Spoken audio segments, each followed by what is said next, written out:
क्या इस बार होगा भाजपा का खेल खत्म? क्या इस बार कांग्रेस बना पाएगा अपनी सरकार? नमस्कार दोस्तों, आज सी वोटरों के माध्यम से लोकसभा चुनाव का सर्वे बहुत ही चौंकाने वाले निकल कर आ रहा है। आपको बता दें दोस्तों, लोकसभा चुनाव 2024 में होने वाले हैं। इससे पहले देश की तमाम पार्टियां कमर कस रही है लोकसभा चुनाव लड़ने के लिए। आपको बता दें, यह चुनाव देश का सबसे बड़ा चुनाव माना जाता है। देश में दो ही पार्टियां की मुख्य रूप से टक्कर होती है, कांग्रेस और बीजेपी की। देखना यही होगा देश की जनता किसके साथ जाती है। आपको बता दें दोस्तों, कांग्रेस ने देश की छोटी छोटी तमाम पार्टियों को लेकर एक महागठबंधन बनाया। अब देखना यही होगा क्या इस बार बीजेपी को हराकर कांग्रेस पार्टी रच देगा इतिहास और बन जाएंगे राहुल गांधी प्रधानमंत्री।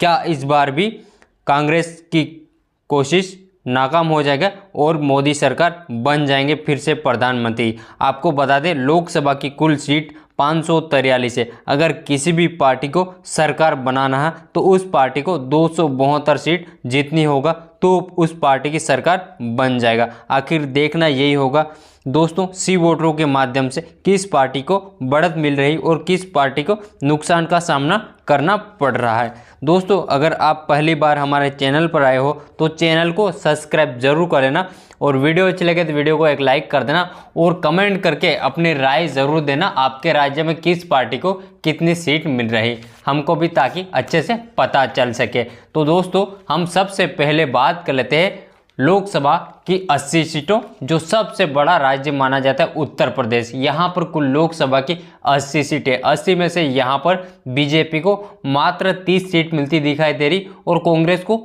40 सीट मिलती दिखाई दे रही। यहाँ पर दोस्तों बीजेपी को और ज़्यादा सीट मिल सकती थी, क्योंकि यहाँ पर हिंदू मुस्लिम का मामला चला आ रहा है, इसलिए यहाँ पर बीजेपी को 30 सीट मिलती दिखाई दे रही और कांग्रेस को 40 सीट मिलती दिखाई दे रही। अगला राज्य आ जाता है दिल्ली। दिल्ली में अरविंद केजरीवाल की पार्टी, आम आदमी पार्टी, जो कांग्रेस के साथ चले गए महागठबंधन के साथ, तो यहाँ पर कुल लोकसभा की 7 सीटें हैं। 7 में से बीजेपी को मात्र 1 सीट मिलती दिखाई दे रही और महागठबंधन को यहाँ पर 6 सीट मिलती दिखाई दे रही। अगला राज्य आ जाता है कर्नाटक। यहाँ पर कुल लोकसभा की 28 सीटें, 28 में से बीजेपी को 18 सीट मिलती दिखाई दे रही और महागठबंधन कांग्रेस को यहाँ पर 10 सीट मिलती दिखाई दे रही। अगला राज्य आ जाता है महाराष्ट्र। महाराष्ट्र में कुल लोकसभा की 48 सीटें, 48 में से बीजेपी को 20 सीट मिलती दिखाई दे रही और कांग्रेस को यहाँ पर 28 सीट मिलती दिखाई दे रही। अगला राज्य आ जाता पश्चिम बंगाल। पश्चिम बंगाल में कुल लोकसभा की 42 सीटें, 42 में से बीजेपी को 15 सीट मिलती दिखाई दे रही और महागठबंधन कांग्रेस को यहाँ पर 17 सीट मिलती दिखाई दे रही। अगला राज्य आ जाता है हिमाचल प्रदेश। यहाँ पर कुल लोकसभा की 4 सीटें, 4 में से बीजेपी को 2 सीट मिलती दिखाई दे रही और महागठबंधन कांग्रेस को भी यहाँ पर 2 सीट मिलती दिखाई दे रही। अगला राज्य आ जाता आंध्र प्रदेश। यहाँ पर कुल लोकसभा की 25 सीटें, 25 में से बीजेपी को यहाँ पर 15 सीट मिलती दिखाई दे रही और महागठबंधन को यहाँ पर 10 सीट मिलती दिखाई दे रही। अगला राज्य आ जाता बिहार। बिहार में कुल लोकसभा की 40 सीटें, 40 में से बीजेपी को 10 सीट मिलती दिखाई दे रही और कांग्रेस महागठबंधन को यहाँ पर 30 सीट मिलती दिखाई दे रही। अगला राज्य आ जाता तमिलनाडु। तमिलनाडु में कुल लोकसभा की 39 सीटें, 39 में से बीजेपी को 10 सीट मिलती दिखाई दे रही और महागठबंधन कांग्रेस को 29 सीट मिलती दिखाई दे रही। अगला राज्य आ जाता मध्य प्रदेश। मध्य प्रदेश में कुल लोकसभा की 29 सीटें, 29 में से बीजेपी को 10 सीट मिलती दिखाई दे रही और महागठबंधन को यहाँ पर 19 सीट मिलती दिखाई दे रही। अगला राज्य आ जाता नागालैंड। नागालैंड में मात्र लोकसभा की 1 सीट है, एक वो भी यहाँ पर बीजेपी के खाते में जाती हुई दिखाई दे रही। अगला राज्य आ जाता है गुजरात। गुजरात राज्य बीजेपी का गढ़ माना जाता है। गुजरात में कुल लोकसभा की 26 सीटें, 26 में से बीजेपी को 15 सीट मिलती दिखाई दे रही और महागठबंधन कांग्रेस को यहाँ पर मात्र 11 सीट मिलती दिखाई दे रही। अगला राज्य आ जाता राजस्थान। राजस्थान में कुल लोकसभा की 25 सीटें, 25 में से बीजेपी को 9 सीट मिलती दिखाई दे रही और महागठबंधन कांग्रेस को यहाँ पर 16 सीट मिलती दिखाई दे रही। अगला राज्य आ जाता है उड़ीसा। उड़ीसा में कुल लोकसभा की 21 सीटें, 21 में से बीजेपी को 12 सीट मिलती दिखाई दे रही और महागठबंधन को यहाँ पर 9 सीट मिलती दिखाई दे रही। अगला राज्य आ जाता है केरल। केरल में कुल लोकसभा की 20 सीटें, 20 में से बीजेपी को 7 सीट मिलती दिखाई दे रही और कांग्रेस महागठबंधन को यहाँ पर 13 सीट मिलती दिखाई दे रही। अगला राज्य आ जाता है तेलंगाना। यहाँ पर कुल लोकसभा की 17 सीटें, 17 में से बीजेपी को 8 सीट मिलती दिखाई दे रही और महागठबंधन कांग्रेस को 9 सीट मिलती दिखाई दे रही। अगला राज्य आ जाता असम। असम में कुल लोकसभा की 14 सीटें, 14 में से बीजेपी को 8 सीट मिलती दिखाई दे रही और महागठबंधन को यहाँ पर 6 सीट मिलती दिखाई दे रही। अगला आ जाता है झारखंड। झारखंड में कुल लोकसभा की 14 सीटें हैं, 14 में से बीजेपी को 6 सीट मिलती दिखाई दे रही और कांग्रेस महागठबंधन को भी यहाँ पर 8 सीट मिलती दिखाई दे रही। अगला राज्य आ जाता पंजाब। पंजाब में कुल लोकसभा की 13 सीटें, 13 में से बीजेपी को 3 सीट मिलती दिखाई दे रही और महागठबंधन को यहाँ पर 10 सीट मिलती दिखाई दे रही।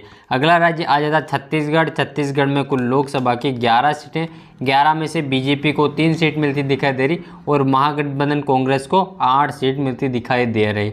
अगला राज्य आ जाता हरियाणा। हरियाणा में कुल लोकसभा की 10 सीटें, 10 में से बीजेपी को 4 सीट मिलती दिखाई दे रही और महागठबंधन को यहाँ पर 6 सीट मिलती दिखाई दे रही। अगला राज्य आ जाता जम्मू कश्मीर। यहाँ पर कुल लोकसभा की 6 सीटें, 6 में से बीजेपी को 4 सीट मिलती दिखाई दे रही और महागठबंधन कांग्रेस को मात्र 2 सीट मिलती दिखाई दे रही। अगला राज्य आ जाता उत्तराखंड। उत्तराखंड में कुल लोकसभा की 5 सीटें, 5 में से बीजेपी को 3 सीट मिलती दिखाई दे रही और महागठबंधन कांग्रेस को यहाँ पर 2 सीट मिलती दिखाई दे रही। अगला राज्य आ जाता गोवा। गोवा में कुल लोकसभा की 2 सीटें, 2 में से बीजेपी को 1 सीट मिलती दिखाई दे रही और कांग्रेस महागठबंधन को भी यहाँ पर 1 सीट मिलती दिखाई दे रही। अगला राज्य आ जाता अरुणाचल प्रदेश। यहाँ पर कुल लोकसभा की 2 सीटें, 2 में से बीजेपी को 1 सीट मिलती दिखाई दे रही और कांग्रेस महागठबंधन को भी यहाँ पर 1 सीट मिलती दिखाई दे रही। अगला राज्य आ जाता त्रिपुरा। त्रिपुरा में कुल लोकसभा की 2 सीटें, 2 में से बीजेपी को 0, यहाँ पर बीजेपी को 1 भी सीट नहीं मिलती दिखाई दे रही और कांग्रेस महागठबंधन को 2 में से 2 सीट मिलती दिखाई दे रही। अगला राज्य आ जाता मेघालय। मेघालय में कुल लोकसभा की 2 सीटें, 2 में से बीजेपी को 1 सीट मिलती दिखाई दे रही और महागठबंधन कांग्रेस को भी यहाँ पर 1 सीट मिलती दिखाई दे रही। अगला राज्य आ जाता सिक्किम। सिक्किम में लोकसभा की मात्र 1 सीट है, 1 वो बीजेपी के खाते में जाती हुई दिखाई दे रही। अगला राज्य आ जाता मिजोरम। मिजोरम में भी मात्र 1 सीट है, वो महागठबंधन के खाते में जाती हुई दिखाई दे रही। अगला राज्य आ जाता है केंद्र शासित प्रदेश। यहाँ पर कुल लोकसभा की 6 सीटें, 6 में से बीजेपी को 4 सीट मिलती दिखाई दे रही और महागठबंधन कांग्रेस को 2 सीट मिलती दिखाई दे रही। अगला राज्य आ जाता मणिपुर। मणिपुर में कुल लोकसभा की 2 सीटें, 2 में से बीजेपी को यहाँ पर 1 भी सीट नहीं मिलती दिखाई दे रही। यहाँ पर बीजेपी का सुपड़ा साफ होते हुआ दिखाई दे रहा है और कांग्रेस महागठबंधन को 2 में से 2 सीट मिलती दिखाई दे रही। तो दोस्तों ये था लोकसभा चुनाव का ओपिनियन पोल सर्वे सी वोटरों के माध्यम से किया गया था। तो अपन बात कर रहे थे लोकसभा की कुल 543 सीटें, 543 सीट में से बीजेपी को 222 सीट मिलती दिखाई दे रही और महागठबंधन कांग्रेस को 321 सीट मिलती दिखाई दे रही। तो दोस्तों अगले वीडियो में जल्दी मिलते हैं, तब तक के लिए जय हिंद, जय भारत, वंदे मातरम।